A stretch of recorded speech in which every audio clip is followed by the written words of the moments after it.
All right. So you ready to start? We'll just start talking. We'll call it an interview and we'll just start talking. Yeah, great. That work for you? What are you wearing around your neck? Oh, this is called a uyamik. It's a necklace. And my cousin Boyup, John Chase, made this for me. It's representing walrus. We call it uzvuk is a walrus, and it's representing that. And it's actually walrus tusk, and it's a walrus he hunted. He lives up in Qacung now. He's up in Yupik country, but we're originally from southwestern Alaska. We both grew up in Bethel, in Monterey, but he married a Inupiaq girl from up in Qacung is what it's called, Kotzebue. But he moved up to Qacung probably must be about 10 years ago now, and he's just in that hunter's mecca up there. There's walrus and seal and caribou and whale. I mean, everything you can think of as a hunter and provider. So we grew up in that life. So he's just so happy over there because, to do that, to hunt seal and walrus and all those things like that growing up, we had to go pretty far, right?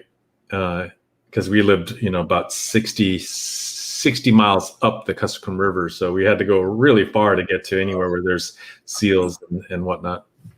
But he's living a life, living a dream. Yeah, it's beautiful. Well, I've only been to Alaska a couple of times, and it was so astounding to me, flying in the float planes and looking over the YK Delta. Yep. I mean, you see all that water and all that land. Yeah. And it was so large and so enormous. I'd never seen anything like it before. Yeah, it's a massive state. It's a massive... There's so much to see. A lot of people come up and they travel to Alaska, but usually go down to they usually go through the inside passage, Juneau, where I'm at now, where all the cruise ships go, and then maybe dock at Whittier, and then take the train to Anchorage, and then maybe up to Denali. And so that's usually what people see. That's kind of this road system. We call it the rail belt.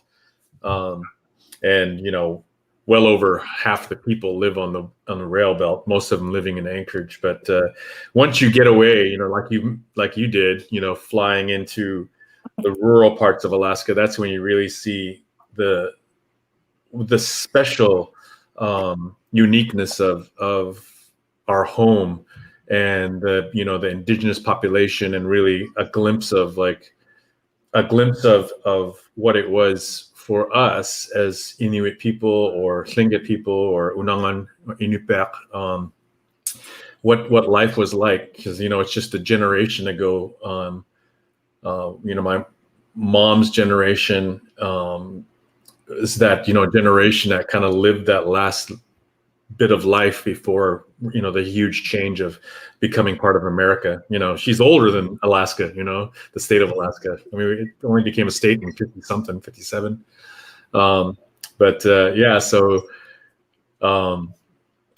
really special and unique place, and not many people get a chance to experience it, because it's not built for tourism and all that. So not too many outside visitors go unless you have some kind of business to get there. If you're in the school, a school business or some kind of state or federal project or something like that. There's not too many people go. That are not. You were raised in a traditional life? Yeah, we grew up. We grew up very traditional. Yeah, we grew up pretty much in the time when things, there was no television. There was like one station, KYUK, or it was actually called RATNet, Rural Alaska Television, and it was one station, and not everyone had a TV, and so it was like, we were out in nature all the time. We were always hunting and fishing and playing out in the nature, and